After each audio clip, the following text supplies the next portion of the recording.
toutes et bonjour à tous. Merci Eric pour cette introduction et effectivement j'en profite pour remercier du coup BCI et la CCI Morbihan qui met à disposition ces locaux pour me permettre aujourd'hui de faire cette présentation. Comme Eric le disait, je vais faire une présentation qui reviendra de temps en temps aussi sur l'Espagne, donc péninsule ibérique au sens large, mais plus dans le détail sur le Portugal. Ça fait suite à vos différents commentaires qui m'ont été communiqués et certaines questions de votre part sur le marché espagnol également. Alors, le but, c'est vraiment pas du tout de faire un cours magistral ou quoi que ce soit, c'est plus d'avoir un échange. On aura l'occasion d'avoir des questions-réponses. S'il y a des choses qui ne sont pas claires dans la présentation, n'hésitez pas à me couper la parole. Donc, je m'appelle Bertrand Quévremont, je suis basé à Madrid, sachant qu'au niveau de Business France, on a 3 bureaux sur la péninsule ibérique. On est à Madrid, on est à Barcelone et on est également à Lisbonne. On est, comme dans tous nos bureaux dans le monde, organisé par secteur d'activité et je m'occupe du pôle agricole et agroalimentaire pour ces 3 bureaux-là, sur ces 2 pays. On commence rapidement avec quelques chiffres, juste simplement pour mettre en perspective ces 2 pays de péninsule ibérique en comparaison avec la France. Retenez simplement que le Portugal, voilà, c'est 10 millions d'habitants, c'est un PIB par habitant qui est équivalent à celui de l'Espagne, donc à peu près 23 000 euros par habitant et par an, et 32 000 pour la France, donc un petit peu en dessous de celui de la France, et un environnement des affaires qui est à peu près similaire dans les 3 pays, sachant que ce soit l'Espagne ou le Portugal, le classement qui est fait par la Banque mondiale donc sur ce Doing Business classe l'Espagne et le Portugal comme étant des pays plus faciles d'accès pour des entrepreneurs que la France. On a encore du chemin à faire. Ces 2 pays, évidemment, ont une proximité avec la France et d'excellentes relations, que ce soit au niveau économique, que ce soit au niveau politique, que ce soit au niveau culturel, que ce soit en termes d'émigration, enfin de flux humains et de facilité linguistique. Énormément de Portugais parlent français ou anglais. C'est un marché qui est géographiquement et donc culturellement proche, qui est parfaitement intégré dans la zone euro et qui en fait aussi des alliés de poids, en particulier dans le cadre de la politique agricole et des nouvelles réformes qui se font actuellement autour de la politique agricole commune. On a avec nous des alliés très importants. C'est une zone qui redevient compétitive. On est vraiment dans l'après-crise. Ces 2 pays ont subi vraiment de plein fouet une grosse crise économique et elle redevient maintenant compétitive. La croissance est revenue sur ces 2 pays. Les coûts sont inférieurs en termes de coûts de main-d'œuvre, par exemple, ou l'accès aux terres sont inférieurs à celui de la France. L'éducation est très bonne et ces 2 pays sont également considérés comme une plateforme vers le monde lusophone et hispanique. Il y a beaucoup d'entreprises portugaises qui ont des liens avec le Brésil, par exemple, ou l'Angola dans une moindre mesure, ou Mozambique, mais ça permet aussi une certaine ouverture vers ces marchés-là. La situation économique, donc on va juste résumer quelques grandes tendances. On est, comme je le disais, dans un contexte après-crise, l'investissement reprend. Des fortes incitations fiscales ont été mises en place au Portugal, en particulier pour attirer des entrepreneurs, pour attirer les seniors avec un certain pouvoir d'achat, et donc une arrivée en masse de nouvelles personnes qui s'installent sur place et qui également investissent. Évidemment, le poids du tourisme, je vous l'ai dit, le Portugal, c'est 10 millions d'habitants. Il y a 21 millions de touristes. Vous imaginez ce que ça pèse, sachant que là, en 2007, on a encore battu des records au Portugal en termes de tourisme. Ce que ce poids des 21 millions de tourisme pèse dans l'économie du pays. C'est vraiment fondamental pour le Portugal de protéger ce secteur et de développer ce secteur du tourisme. Une croissance record de 2,7% en 2017 et la tendance 2018 est à peu près pour l'instant dans à peu près les mêmes chiffres. Au niveau de l'Espagne, c'est le pays qui a la plus forte croissance au niveau de l'Union européenne. On est à 3% et en 2018, ça va être un peu, je crois que c'est 2,9 pour l'instant sur 2018. Consommation et investissement, c'est vraiment les deux piliers sur lesquels aussi le gouvernement met le paquet. Des exportations qui sont dynamiques depuis 2010, donc là aussi, effet crise, les entreprises ont été obligées, du fait de la baisse de la demande intérieure, ont été obligées de trouver des marchés à l'export et d'aller à l'international. Une consolidation du secteur bancaire qui a été faite du fait de cette crise, un soutien actuellement à la réindustrialisation et également le poids touristique énorme. Donc en Espagne, 82 millions de visiteurs par an, donc également un poids extrêmement conséquent donc sur l'hôtellerie, la restauration, etc. En termes d'organisation, deux pays totalement différents. L'Espagne avec une organisation quasi fédérale, donc avec des communautés parfois autonomes, parfois très autonomes. C'est le cas de la Catalogne, le Pays Basque, dans une moindre mesure l'Andalousie, mais vraiment une organisation par État et des décisions qui parfois se prennent donc au niveau régional, voire local. Alors qu'au Portugal, tout est vraiment très centralisé et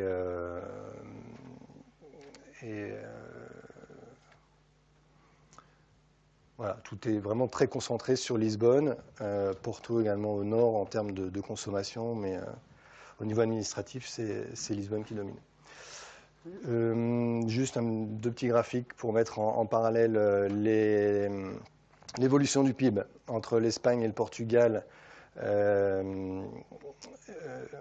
Et on voit que depuis, on revient ici, en 2016, à la case 2018, donc juste avant la crise. Donc voilà, 10 ans pour se remettre de cette crise économique qui a vraiment marqué les deux pays. On voit de manière à peu près similaire sur les mêmes époques. La péninsule ibérique, c'est un marché crucial pour la France. C'est le deuxième marché pour la France derrière l'Allemagne. Ça représente près de 8% des exportations françaises, 34 milliards d'euros. C'est, pour rappel, plus de 2 fois l'export français vers la Chine. Et également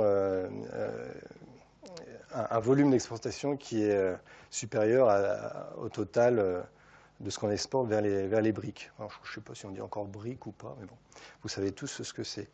Plus de 2000 filiales françaises implantées dans la région et un marché, donc on l'a dit, de 60 millions de consommateurs proches, plus les touristes également, donc les presque 100 millions de touristes qui viennent chaque année visiter la péninsule ibérique. Rapidement, les spécificités de l'agriculture dans ces deux pays.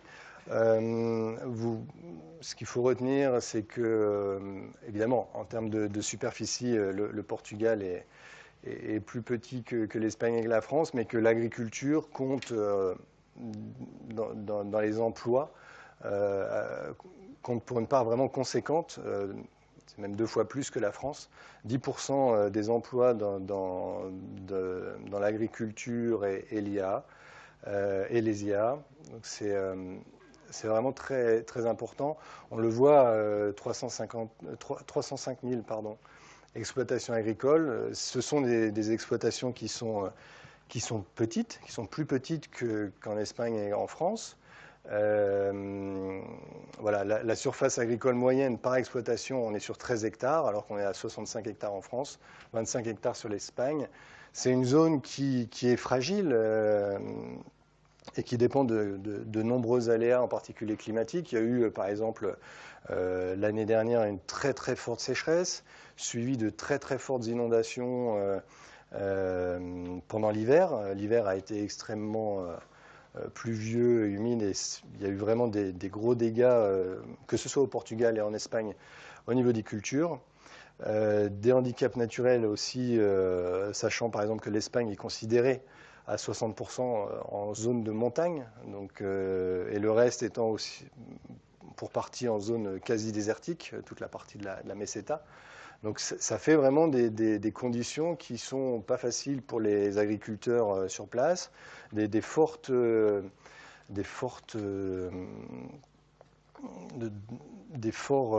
dépendance à tout ce qui, au climat, naturellement, et donc une vulnérabilité également du fait que ce sont des petites structures, que l'âge des exploitants agricoles est plutôt vieillissant, et en termes d'organisation,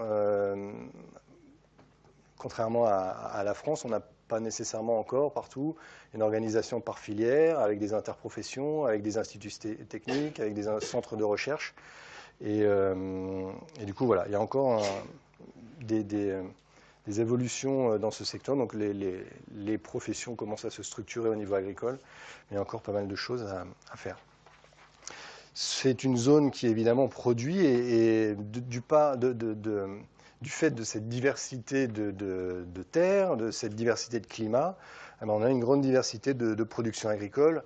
Donc le vin, évidemment, en Espagne, l'élevage aussi, évidemment les cultures type tomates, les poivrons, les concombres, etc. Le secteur laitier, donc au nord-ouest, toute la Galice et les Asturies. Le secteur porcin, évidemment, quand on parle d'élevage, c'est évidemment le secteur porcin. Et puis, dans une moindre mesure aussi, l'Espagne tire profit de ces îles, donc avec des productions plus exotiques, donc bananes aux Canaries, ananas également, de plus en plus aussi de l'avocat, de la mangue, des choses comme ça. Donc voilà, très, très varié. Et sur le Portugal,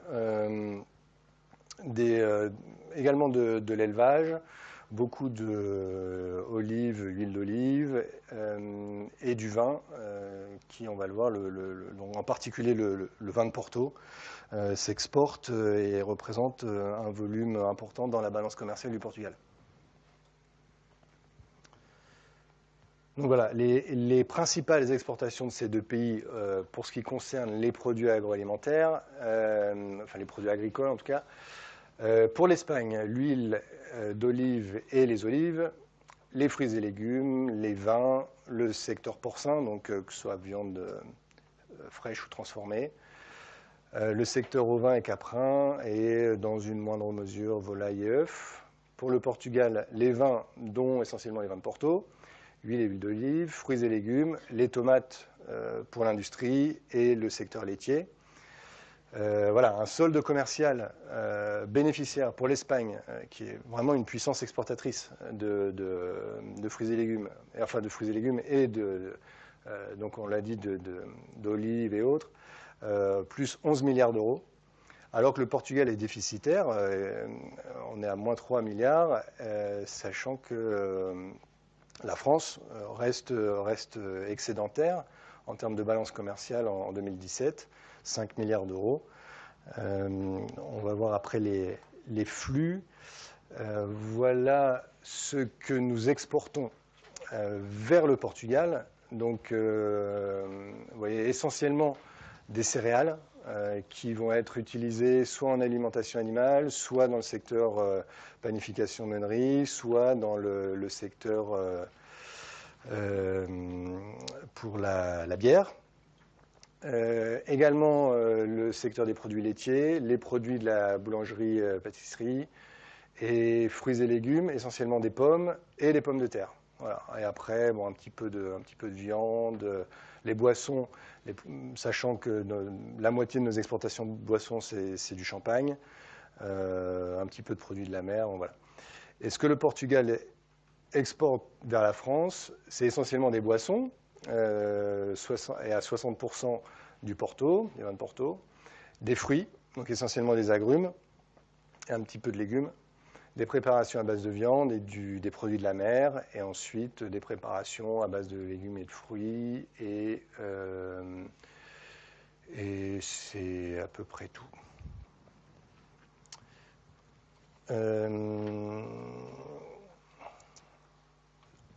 C'est donc entre la France et le Portugal, nous sommes donc des partenaires incontournables.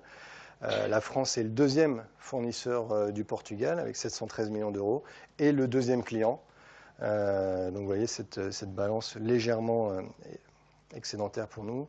Le Portugal est le 14e client de la France et donc l'excédent commercial de la France par rapport au Portugal tend à diminuer. On voit donc ici, je ne sais pas si vous voyez bien le graphique, mais du coup, la part des céréales qui était représentée tout à l'heure, qui, elle aussi, vous voyez, varie d'une année à l'autre en fonction des récoltes, sur place et en fonction aussi de nos récoltes à nous et de ce qu'on a disponible comme céréales sur le marché. Mais voilà, c'est vraiment un secteur qui, d'une année sur l'autre, peut faire varier la balance commerciale très fortement parce qu'on parle tout de suite de plusieurs millions d'euros. Rapidement, avec l'Espagne, la même chose. Donc la France exporte vers l'Espagne, pareil, des céréales, 745 millions d'euros. Des produits laitiers, c'est notre deuxième poste d'exportation. Des fruits et des légumes, sachant que pour les légumes, c'est pour moitié de la pomme de terre, donc plus de 100 millions d'euros de pommes de terre. Des boissons, sachant qu'à 80% des boissons qu'on exporte dans le secteur vin et spiritueux, c'est du champagne. Les produits de la mer également, les produits de la boulangerie et autres.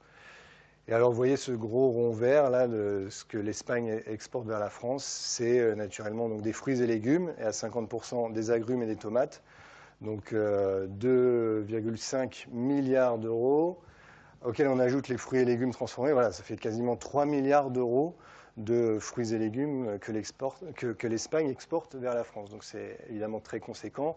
Le reste, les viandes, le milliard d'euros constitué par les viandes, c'est essentiellement de la viande porcine, du jambon qui est commercialisé en France.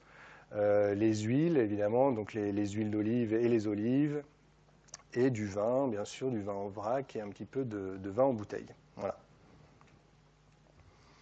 Partenaire incontournable également. Donc là, pour le coup, la France est le premier fournisseur avec 5 milliards d'euros et le premier client avec 7 milliards d'euros de l'Espagne. L'Espagne est le 5e client de la France. Un déficit commercial en notre défaveur donc de 2,3 milliards d'euros. Et vous voyez pareil les différents postes représentés sous forme de graphiques. Vous avez tout ça dans les papiers qui sont imprimés, je crois. Donc je vous laisse les consulter plus précisément. Alors, la consommation. On va voir un petit peu les tendances et les évolutions de cette consommation au niveau des années. Il y a vraiment trois grandes étapes au niveau de la péninsule. Donc, on l'a dit, l'après-crise, où là, on avait une diversification des formats de distribution, un développement des grandes et moyennes surfaces et de la restauration. Un consommateur qui était vraiment actif, informé, et une place très très importante des grossistes et des détaillants et autres. La crise est arrivée, tout le monde évidemment s'est recentré sur des besoins, enfin sur les produits de consommation basiques au niveau de l'alimentation. Il y a eu une très forte concurrence entre les différents circuits de distribution. Les commerces spécialisés ont, pour certains, périclité. L'AMDD a vraiment tiré son épingle du jeu et s'est vraiment développé très fortement avec un rapport qualité-prix qui a écrasé finalement un petit peu les marques de fabricants. La restauration a également fortement diminué. Donc tout le secteur de l'hôtellerie, de la restauration était vraiment moribond et une faiblesse du pouvoir d'achat, en particulier au Portugal. On a passé cette période et on retrouve maintenant donc, un vrai dynamisme au niveau de la consommation et donc de la distribution, avec des niches de marché sur lesquelles on constate de grandes tendances, on y reviendra évidemment, le bio, etc. Le développement des ventes online, donc tous les distributeurs ont mis en place maintenant des systèmes de vente en ligne. Une forte reprise de la restauration et des investissements dans l'hôtellerie, en particulier liés au retour des touristes. Hein. Du coup, il y a vraiment des nouveaux concepts qui sont mis en place, des nouveaux concepts touristiques, des grands pôles de consommation loisirs, plaisir. L'ouverture de magasins spécialisés, l'installation d'étrangers à forte valeur ajoutée, à fort pouvoir d'achat, en particulier au Portugal, et on constate un changement des habitudes d'achat des consommateurs. On le voit, comme en France, de plus en plus de magasins de proximité dans les centres-villes et de moins en moins d'énormes hypermarchés, de grosses zones commerciales. Maintenant, les investissements se font vraiment dans les magasins de proximité. Alors, les tendances au niveau de l'Espagne, rapidement, santé, diététique, bien-être, anti-âge, voilà, on est sur la vague du manger bien, manger sain. Donc ça concerne à peu près 14% de la population, en particulier des quarantenaires. Le bio, 10% de la population est consommatrice de bio. Et cette proportion continue d'augmenter. Alors c'est un petit peu paradoxal parce que finalement l'Espagne est le premier producteur européen de produits bio, de fruits et légumes bio en particulier, mais exporte quasiment 80 à 90% de ces produits, en particulier donc, dans les pays européens. Et les consommateurs, eux, continuent d'acheter des produits conventionnels. Donc là, maintenant, de plus en plus, il y a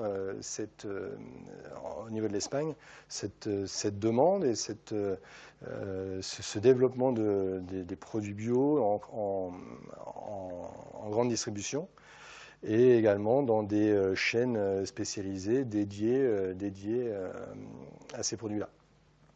Les achats directs aux producteurs, type AMAP, je crois que c'est ça en France, donc on achète directement auprès des producteurs au fur et à mesure de la semaine en fonction des récoltes. La marque Espagne, qui est valorisée par le gouvernement et qui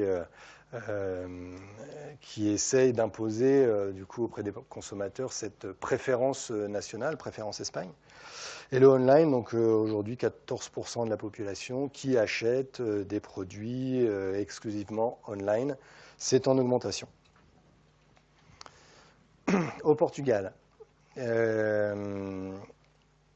donc un environnement très concurrentiel dans la mesure où la distribution continue, depuis la fin de la crise, continue de se développer avec des ouvertures de magasins. Une très forte dépendance des consommateurs aux promotions.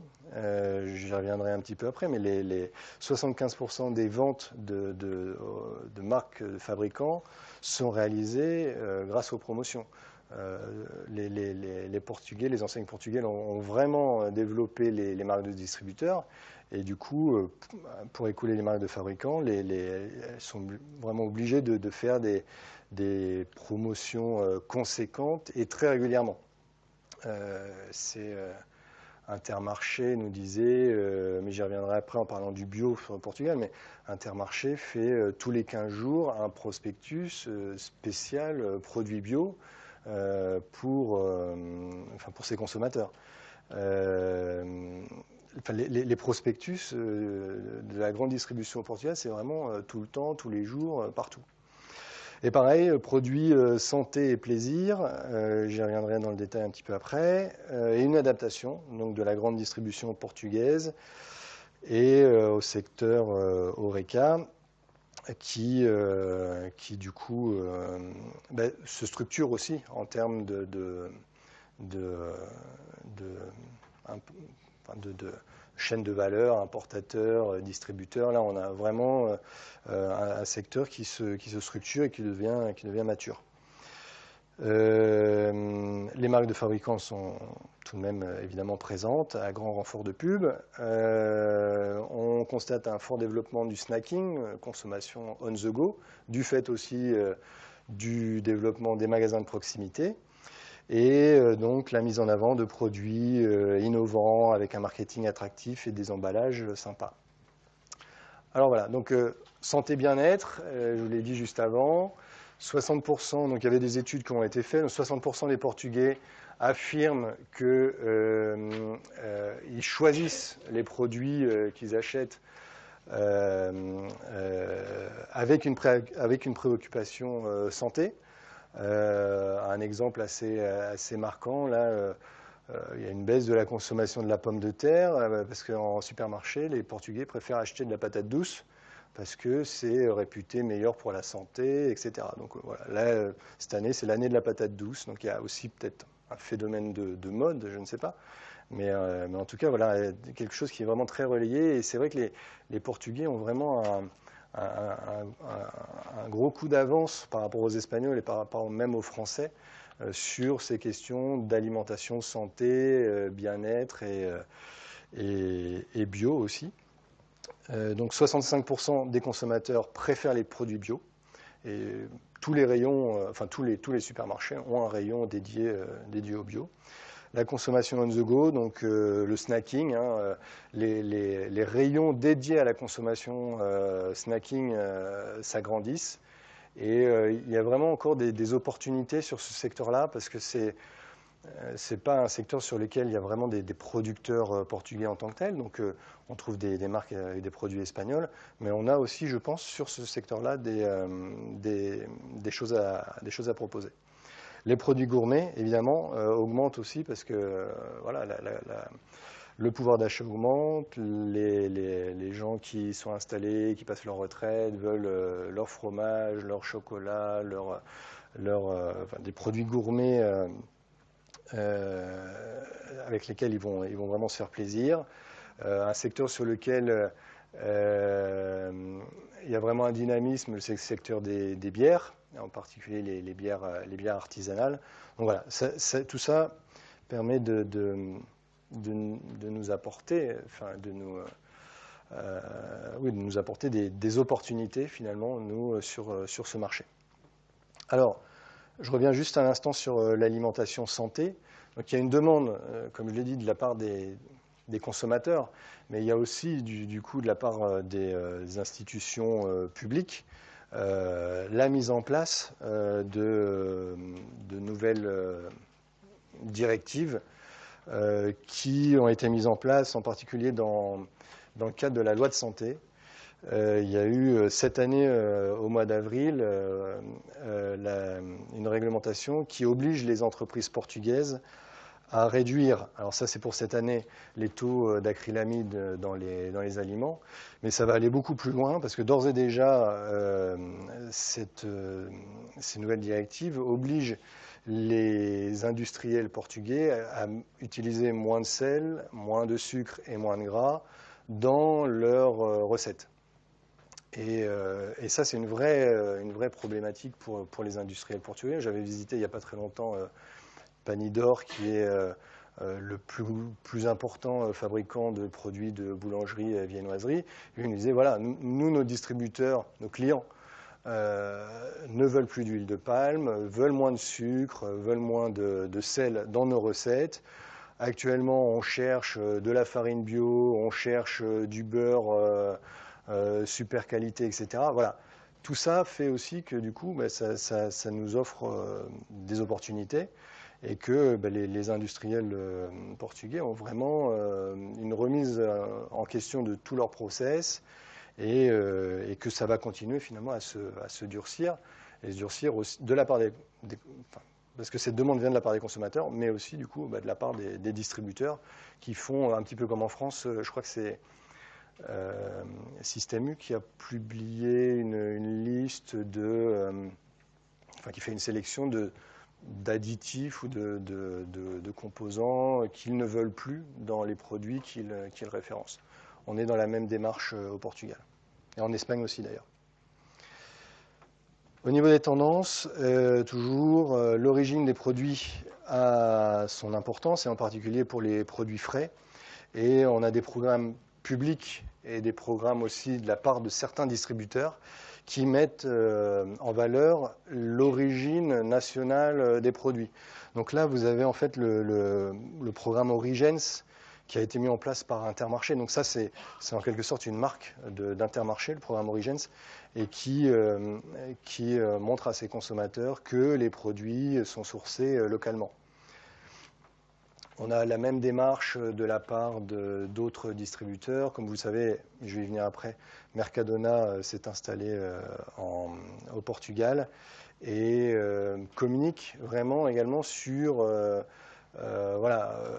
essaie de ne pas trop communiquer sur l'origine espagnole de Mercadona, mais il dit voilà, on est au Portugal, mais on achète portugais pour vendre aux Portugais. Donc on est presque portugais en fait. Donc un repositionnement et voilà, une évolution vraiment des différents circuits. Les marques de fabricants, je l'avais dit tout à l'heure, continuent d'augmenter. La MDD est en croissance, mais un petit peu moins rapide du coup. Les supermarchés sont toujours extrêmement dynamiques. Enfin, on continue d'ouvrir des supermarchés au Portugal. Et ils ont la plus forte part de marché, 33, enfin, presque 34% de parts de marché sont détenues en termes de distribution par les supermarchés. Le secteur HoReCa, évidemment, continue de se développer du fait des touristes. Pardon. Et donc toute la chaîne de distribution, que ce soit les importateurs et les grossistes, continue évidemment de se développer. Pour exemple, l'enseigne dédiée aux professionnels, donc vraiment pour la partie HoReCa du groupe Jerónimo Martins, qui s'appelle Recheio, a enregistré une croissance de 7% l'année dernière. C'est vraiment, eux, ils profitent vraiment de ce développement du secteur de l'hôtellerie et de la restauration. C'est vraiment remarquable. Donc l'arrivée de Mercadona, je disais, rebat un petit peu les cartes aussi dans ce secteur de la distribution au Portugal, dans la mesure où voilà, on avait deux grands acteurs locaux qui étaient Sonae et Jerónimo Martins. Là, Mercadona arrive avec ses prix bas, son concept bien rodé en Espagne et fait un petit peu peur aussi à la concurrence. Et donc la grande distribution répond au bio, donc s'organise pour répondre à cette demande. Toutes les enseignes portugaises ont retravaillé leur rayon bio et produits naturels. Sonae, par exemple, donc, a signé cette année l'acquisition de 100% de la chaîne Brio. Donc Brio, c'est une chaîne qui ne fait que des produits bio. C'est la première enseigne de supermarché bio au Portugal. Sonae a acquis également la majorité à 51% de Go Natural, qui est une chaîne de restaurants. Pareil, tendance bio, alimentation saine, etc. Et de son côté, Jerónimo Martins, avec ses magasins Pingodos, a mis en valeur, a développé une marque qui s'appelle Go Bio, spécifiquement donc pour répondre à la demande de ses clients. Quelques exemples là, donc à gauche, c'est une pub voilà, de produits bio et santé, donc chez Continente du groupe Sonae, et à droite la marque GoBio dont je parlais de chez Jerónimo Martins dans les magasins Pingodos. Voilà. Vous voyez un peu la diversité de produits, ça va des céréales en passant par les produits laitiers, les pâtes, etc. Les tendances toujours, les Portugais, mais également les Espagnols, misent fortement sur l'exportation et le gouvernement appuie, incite vraiment les sociétés locales à exporter, à ouvrir de nouveaux marchés. Alors les exportations augmentent, mais les importations aussi. Donc finalement, ça ne change pas grand-chose à la balance commerciale, mais il y a une vraie volonté d'exporter. après la crise, enfin pendant la crise et du coup après la crise, il y a certaines entreprises espagnoles qui se sont dédiées uniquement à ça et certaines réalisent 80-90% de leur chiffre d'affaires à l'export. Donc ça, c'est vraiment quelque chose sur lequel ils vont continuer de se développer. La France perd des positions sur certaines grandes catégories, mais on a quand même des opportunités, donc comme je l'avais dit plus tôt, donc, sur des produits comme le bio, sur le snacking, sur des produits gourmets, on a des opportunités de travailler avec des importateurs et avec des distributeurs locaux. Évidemment, notre principal concurrent sur le marché portugais, ça reste l'Espagne, évidemment. Ça, je vais passer rapidement, vous l'avez dans le document. Juste, on va faire un petit point sur la structure de la distribution. Donc, je vous ai parlé un petit peu des grandes marques et des grandes tendances et des grandes enseignes, finalement, sur ces deux pays. Alors, en Espagne, un secteur qui est très atomisé, très régionalisé. Il y a des chaînes, bon, comme Eroski, c'est vraiment des chaînes qui, au début, étaient vraiment localisées dans le Pays Basque et qui, après, se sont étendues. Consum, c'était plus la Catalogne. Mais voilà, en gros, 40 chaînes de distribution qui génèrent 90% du chiffre d'affaires total de la distribution en Espagne. Et les 10 premiers groupes de ces 40 chaînes génèrent 75% des ventes. Donc, c'est vraiment... donc, c'est les 10 groupes qui sont ici. Qui génèrent à eux, donc 60, il doit en manquer un pour arriver à 75. Mais voilà, Mercadona a l'essentiel des parts de marché, est suivi par Carrefour, donc avec les hypermarchés. Alcampo, c'est Auchan, donc également des formats hypermarchés, mais qui lance également des magasins de proximité en ville. Eroski, le groupe Dia avec différents concepts, les Dia Plaza, les Dia On The Go, etc. El Corte Inglés, qui est présent, et en particulier aussi dans les produits gourmets. Lidl, présent aussi sur tout le pays. Consum, donc plutôt en Catalogne. Aoramas, qui se développe assez fortement en ce moment. Et Macro, pour le cash and carry, pour les professionnels. Inversement, au Portugal, c'est un secteur qui est très concentré. Là, les 5 premiers groupes génèrent 75% du chiffre d'affaires total, sachant que les deux plus gros distributeurs portugais sont Sonae et Jerónimo Martins, et ils se disputent à eux deux plus de 50% des parts de marché. C'est vraiment les deux gros acteurs portugais qui, avec leurs différentes enseignes, sont présentes partout. Mercadona donc, a ouvert 4 magasins en 2018, donc cette année, et vient d'annoncer l'ouverture de entre 8 et 10 magasins en 2019 et la construction d'un hub logistique également. Donc voilà, ils vont très vite, c'est des gros investissements. Là, les 4 magasins étaient plutôt dans le nord du pays. Et donc ça a forcément un impact sur le reste de la grande distribution. À noter quand même les 20 Leclerc donc en format hypermarché, la trentaine d'Auchan et les 243, je crois qu'il y en a un petit peu plus maintenant, mais Intermarchés qui sont bien répartis sur tout le territoire. Alors, Intermarché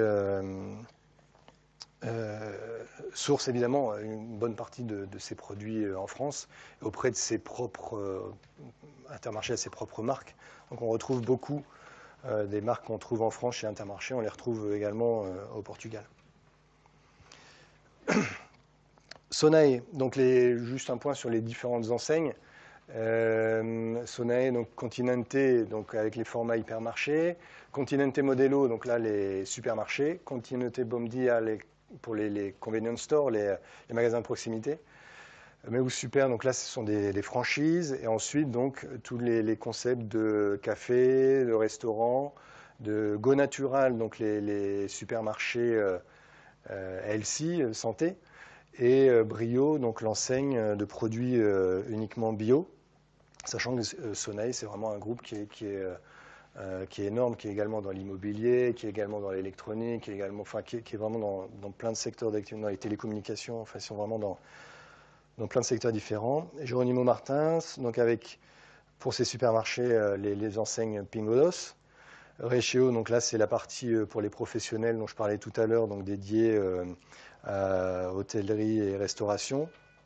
Et dans le groupe Rechéo, il y a également une enseigne qui s'appelle, c'est pas une enseigne, enfin c'est une structure qui s'appelle Cater Plus et qui distribue là aux restaurants et à tout le secteur Horeca. Geronimo, donc ça c'est une chaîne de café. Et Ucel, c'est un positionnement un petit peu différent. Là, on est plus sur des produits gourmets, chocolaterie, confiserie, etc. Donc, pour continuer sur la distribution, une croissance de presque 3% pour le retail, donc bien plus que dans les autres pays européens. Vous voyez ici les parts de marché, donc Sonae à 20%, Jeronimo Martins 16%, Intermarché 11%, avec ses 240 magasins. Voilà. Et donc, comme je disais, une expansion du réseau de magasins qui continue le nombre de magasins continue d'augmenter. Quelques photos d'enseignes. Donc là, c'est chez Go Natural, donc avec les produits qui sont vendus, donc les produits bio qui sont vendus en vrac, la promotion d'aliments riches en fer, la spiruline, les graines de quinoa, le tofu, etc. Donc là, on est vraiment sur la tendance santé.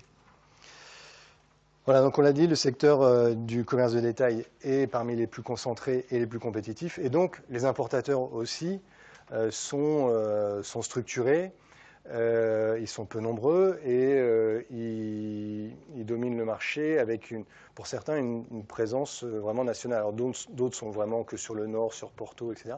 Mais certains ont vraiment une présence nationale. Quand je dis nationale, il y a aussi donc, les îles qui consomment, en particulier avec le tourisme qui s'y déplace. Nous, on recense, au niveau de notre bureau de Lisbonne, on recense à peu près une cinquantaine d'opérateurs sérieux. Quand je parle d'opérateurs, c'est les importateurs et les distributeurs avec lesquels on peut travailler correctement, dont une quinzaine qui sont spécialisés dans les produits gourmets. Avant que je passe à la phase à la partie conseil, est-ce que vous avez des questions ou est-ce que c'est clair? Ça va pas trop vite? Ça va? On continue? Alors les conseils, on m'avait demandé de faire un petit point aussi sur comment aborder ce marché en tant que femme ou homme d'affaires d'ailleurs. Alors, les hommes d'affaires français, hommes ou femmes d'affaires français, sont vus par les Ibériques comme ayant certaines qualités, ça nous fait plaisir. On est considéré comme rigoureux, organisé, ponctuel, pragmatique, clair, précis, compétent, avec une bonne connaissance de nos produits, des produits de qualité, un bon service après-vente et une vraie reconnaissance de l'image, de l'ingénierie française, de notre innovation, etc. Mais tout n'est pas si rose non plus. On a quand même beaucoup de défauts aussi. On est considéré par les Ibériques comme étant froid, distant. On ne parle pas bien l'anglais. Alors, l'espagnol ou le portugais, n'en parlons pas. Un air parfois un peu supérieur ou arrogant. On monopolise la parole.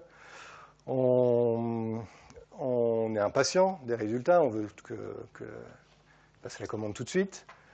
Des prix élevés. Ça, je pense que c'est vraiment ce qui ressort le plus finalement. Bon, comme je l'ai dit, l'Espagne est notre premier concurrent sur le marché portugais. Et en général, nous, on ne passe pas pour des questions de prix. C'est souvent là qu'est le principal blocage. Donc, ils n'ont pas l'impression de faire la meilleure offre avec nous et ils nous trouvent peu flexibles en négociation. Ça fait un peu mal tout ça quand même. Non ? Alors, un contact au Portugal qui doit être synonyme de proximité. un tutoiement quasi immédiat, donc comme en Espagne, des échanges informels et vraiment une proximité à avoir rapidement avec la personne. Enfin, c'est des gens qui sont très très attachés au contact. Et donc les premiers rendez-vous doivent se faire localement. Il y a un billet pour Porto ou pour Lisbonne, voilà, c'est 1h30, 2 heures d'avion, c'est pas très très cher. Donc il ne faut pas se priver d'aller sur place, d'aller les rencontrer, d'aller discuter avec eux, de comprendre leurs attentes. C'est vraiment des gens avec lesquels, enfin, tous les rendez-vous que j'ai pu avoir avec les professionnels sur place, on est toujours extrêmement bien reçus. Donc il ne faut vraiment pas s'en priver. Donc une présence régulière, se déplacer, mais bon, ça vous savez ça mieux que moi. Être présent, participer à des tournées commerciales avec votre importateur, faire des dégustations, voilà. Bon, un petit peu comme partout finalement, mais c'est vraiment quelque chose au Portugal qu'il est impératif de faire.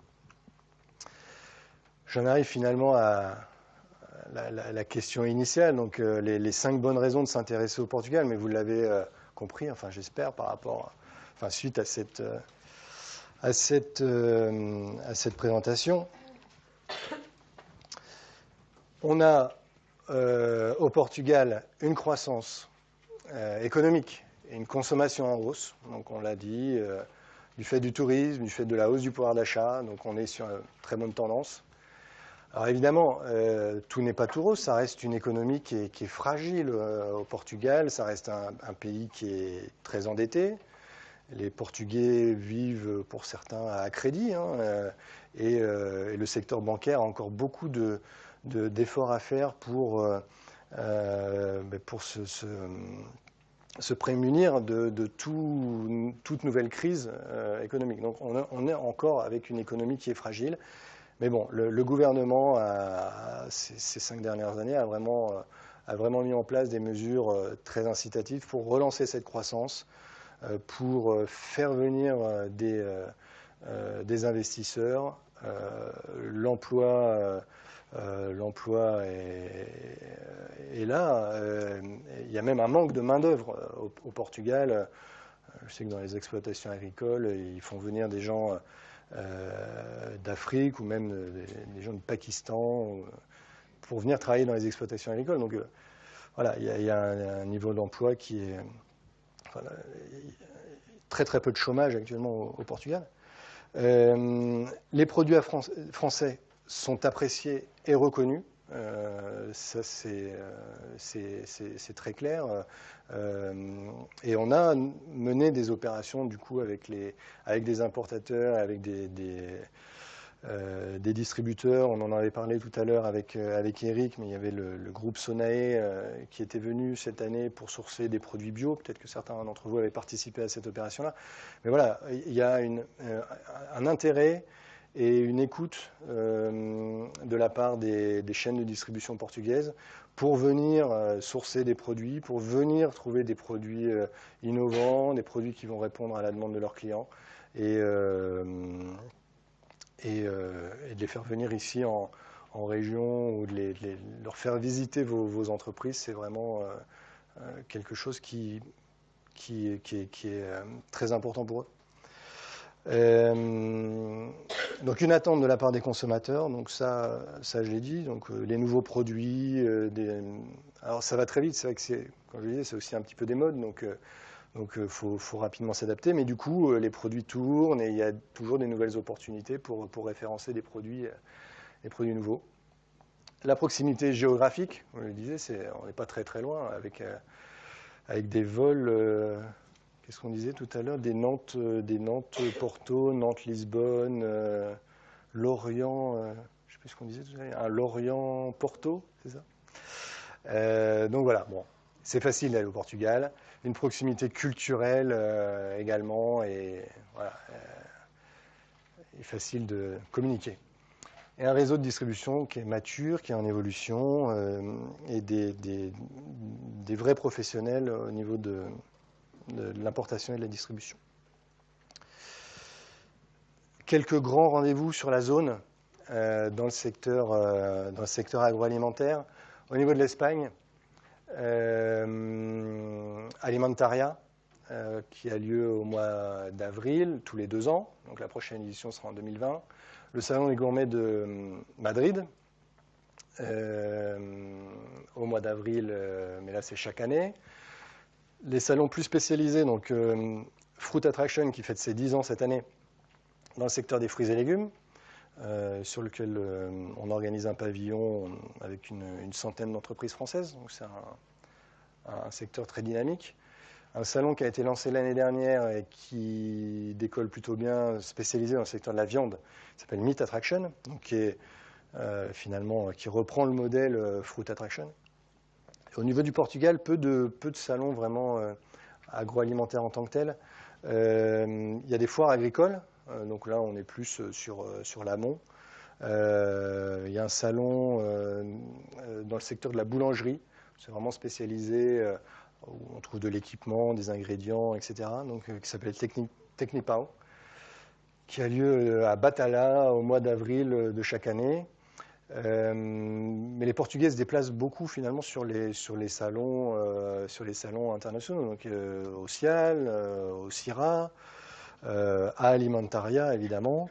Donc voilà, c'est des gens qu'on peut aussi contacter via des présences sur ces salons-là. On en accompagne tout au long de l'année sur ces grands salons que sont le Cial et le CIRA. Donc voilà, ce sont des occasions évidemment de les rencontrer.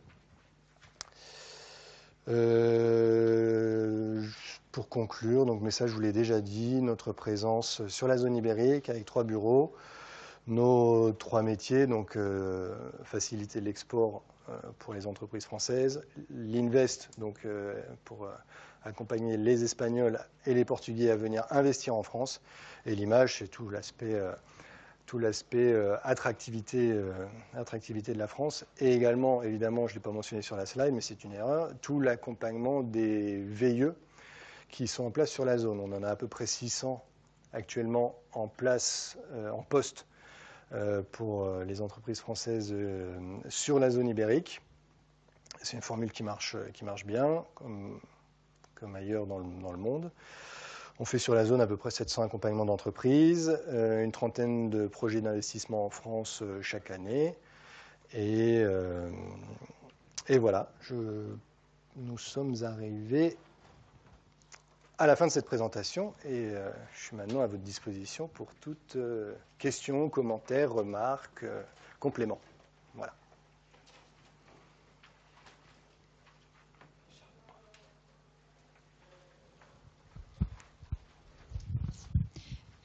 Est-ce que vous pourriez nous en dire plus sur les ventes online au niveau de l'agroalimentaire, s'il vous plaît, notamment en ce qui concerne le bio? Est-ce qu'il y a des sites spécialisés? Est-ce que ce sont les entreprises dont vous nous avez parlé? Comme je disais, les distributeurs ont mis en place, tous mis en place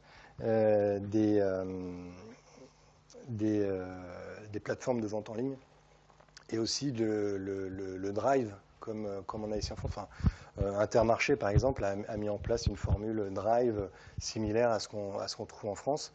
Et ça a tendance à se généraliser auprès des enseignes, des autres enseignes. Alors,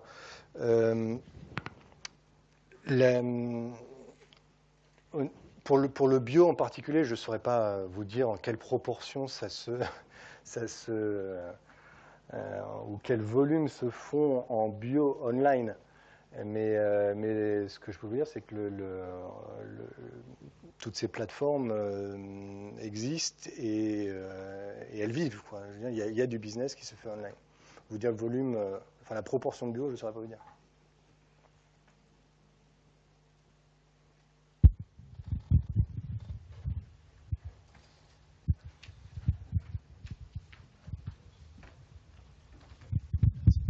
Moi, j'avais une question qui était plus par rapport au taux de TVA.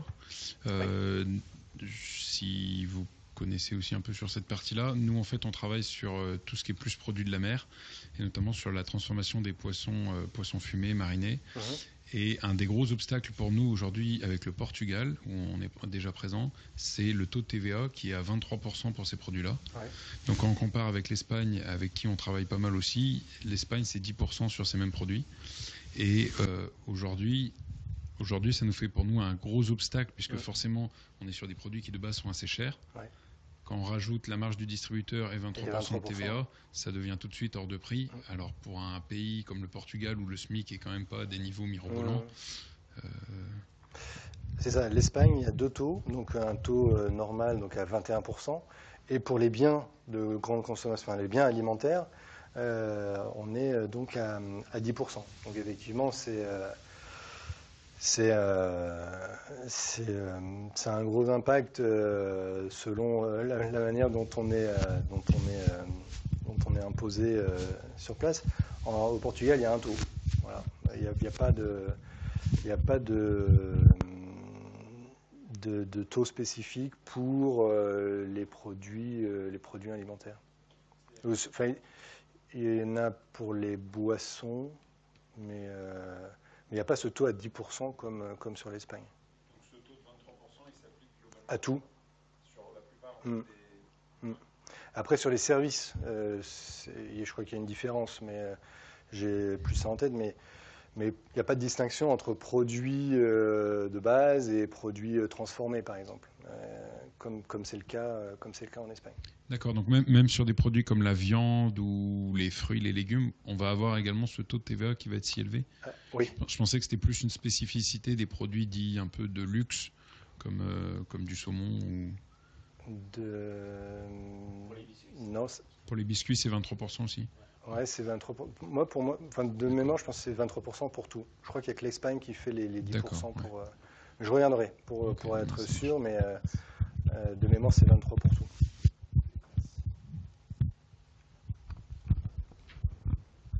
Bonjour, moi j'avais une question sur le... Je sais pas si ça marche. J'avais une question par rapport à l'évolution du... Vous parliez des produits de snacking. Oui. Sur le Portugal et l'Espagne, je pense que les deux produits, si on a fait un peu de sort check, on se rend compte qu'ils étaient très en retard sur les produits élaborés notamment, frais ou surgelés. Oui. Ils sont très attachés au brut, hein, les rayons trad sont très très forts, y compris dans les enseignes françaises sur place. Donc il y a un petit peu d'élaboré dans les Auchan et autres. Oui. Est-ce que dans les autres enseignes plus locales, il y a un vrai développement des produits élaborés en frais et en surgelés? Est-ce qu'il y a une offre? On voit très peu de sandwich, on voit très peu de salades, de traiteurs. Tous ces produits-là sont très très peu développés parce que les gens, je pense, cuisinent encore et achètent du brut. Est-ce qu'il y a une évolution là-dessus notable ou pas encore? C'est encore tardif? Alors sur l'Espagne, on a des chaînes qui sont spécialisées dans les produits surgelés et produits préparés. Il y a une chaîne qui s'appelle La Sirena. C'est un peu le Picard espagnol. Pardon? Oui, un peu, ouais. Qui a changé de patron, enfin qui essaie de se trouver un nouveau modèle. Et je pense aussi que c'est une question de positionnement produit. C'est vrai que c'est pas une enseigne avec qui fait envie. On n'a pas vraiment envie d'y entrer ni d'y passer beaucoup de temps. Et au Portugal, on n'a pas ça. C'est effectivement beaucoup du frais. Les gens font régulièrement les courses pour acheter du frais, pour acheter des produits de la mer. Alors, le congelé, c'est vrai, représente une toute petite partie, mais fonctionne, par contre, en Horeca. Là, pour le coup, pour tout le secteur Horeca, les produits préparés, les produits surgelés sont très présents. Mais sinon, en grande distribution, peu. Ouais. Mais on voit quand même le développement. J'ai visité une usine qui fournit les plats préparés, qui fabrique les plats préparés pour Auchan, entre autres, et ça se développe quand même pas mal. Tout ce qui est catering a tendance à bien progresser. Il y a la société New Rest, par exemple, qui fait du catering aérien, gare aussi, et un petit peu restaurant. Eux, ils livrent, je crois, 6000 repas par jour. alors, est-ce qu'on considère ça comme de l'élaboré? Parce que bon, ils achètent des produits bruts, mais en tout cas, voilà, ils ont quand même 6000 repas qui partent tous les jours et, sous forme de plats préparés. C'est une tendance. Les gens dans les villes vont consommer de plus en plus des sandwichs, des plats préparés.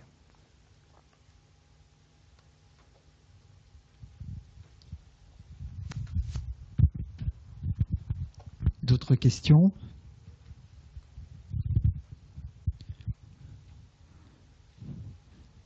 Peut-être Bertrand, par rapport à ce qu'on se disait ce midi, peut-être repréciser un peu le poids et l'organisation du marché HoReCa, notamment avec l'activité touristique qui est très importante, comme vous l'avez souligné tout à l'heure. Est-ce que vous pouvez nous redécrire un petit peu les circuits entre les distributeurs, les magasins spécialisés Alors, au niveau de la grande distribution, ils vont, pour certains, en fonction des volumes, évidemment, mais c'est un petit peu comme partout, ils vont pouvoir référencer vos produits directement. Ça a été le cas, comme je le disais, de Sonae, qui est venu en France pour trouver de nouveaux fournisseurs. Certains vont passer par des importateurs pour des questions logistiques et pour des questions de volume. Leclerc, par exemple, a une centrale d'achat, enfin passe par ses centrales d'achat françaises pour envoyer sur le Portugal. Intermarché a sa propre centrale d'achat au Portugal, mais évidemment, si vous êtes référencé chez Intermarché, vous avez tout intérêt à aller voir leur centrale d'achat portugaise pour proposer vos produits. Voilà, il n'y a pas un modèle, un unique modèle qui fonctionne. C'est vraiment, on a des importateurs qui fournissent le secteur d'HoReCa et aussi le secteur de la grande distribution. La demande est là et, comme je le disais, sur la cinquantaine d'opérateurs, d'importateurs, tout le monde a du travail actuellement et tout le monde est bien occupé. Ouais.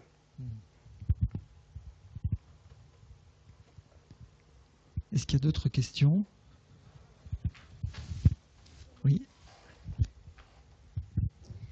Moi, j'ai une question plus vis-à-vis des consommateurs, parce que vous disiez que le bio, le sain, etc. se développent. Mais on constate qu'au Portugal, ils ont quand même une tradition très ancrée dans la viande, les pommes de terre, le poisson, etc. Est-ce que c'est pas en fait une attente des consommateurs, mais derrière, ils consomment pas vraiment les produits parce qu'ils n'en ont pas forcément les moyens? En fait, ils aimeraient acheter du bio, mais finalement, ils ne le font pas par des raisons de coût, de niveau de vie, etc.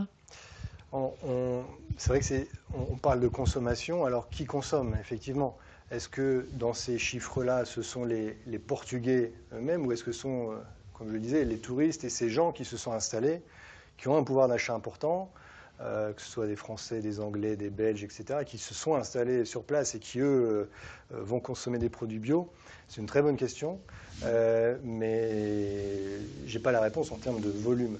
Par contre, ce qui est sûr, c'est que les Portugais, je prenais l'exemple des pommes de terre et des patates douces, ça, typiquement, c'est un comportement portugais où ils se rendent compte que voilà, il faut consommer plus sain. Donc, il y a des programmes gouvernementaux qui sont mis en place justement pour ça et pour répondre à cette demande. Et voilà, c'est vraiment, je pense, la mentalité portugaise de vouloir aussi, parce que voilà, ils consomment des produits de la mer, mais les produits de la mer sont réputés bons pour la santé. Les produits, les légumes et la consommation de légumes et de fruits au Portugal est très importante. Donc, je pense qu'il y a une vraie conscience de la part des Portugais pour consommer ce type de produits et que le bio va dans la continuité de ce comportement-là, finalement.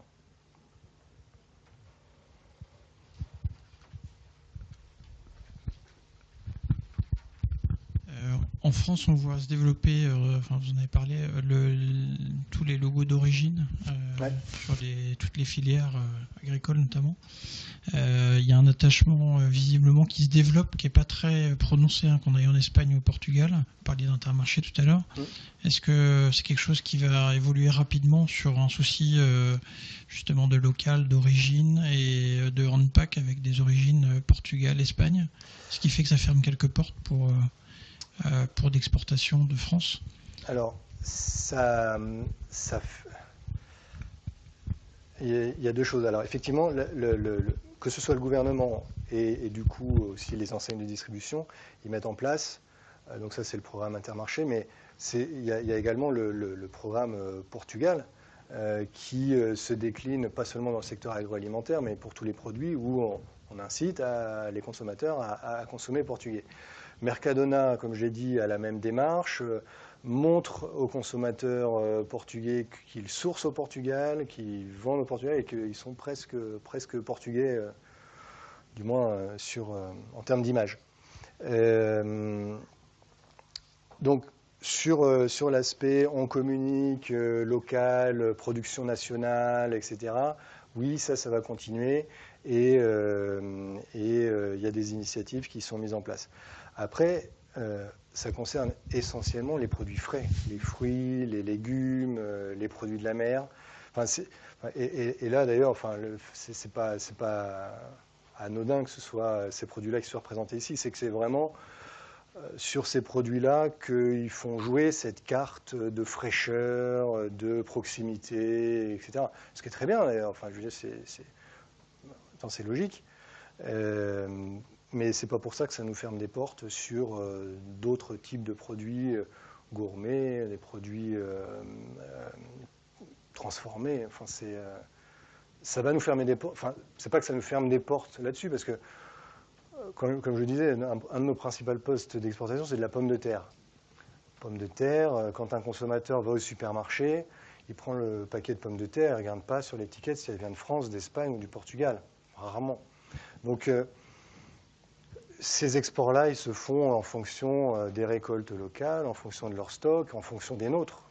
Et pour moi, ce n'est pas ces programmes qui sont finalement plus de la pub qui vont nous fermer des opportunités, enfin nous fermer des portes. Je ne pense pas.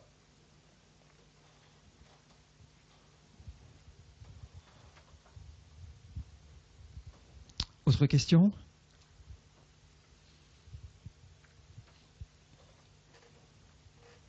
Bien, bah écoutez, merci beaucoup en tout cas d'être venu et merci à Bertrand pour cette présentation et au revoir à ceux qui nous ont suivis sur Internet.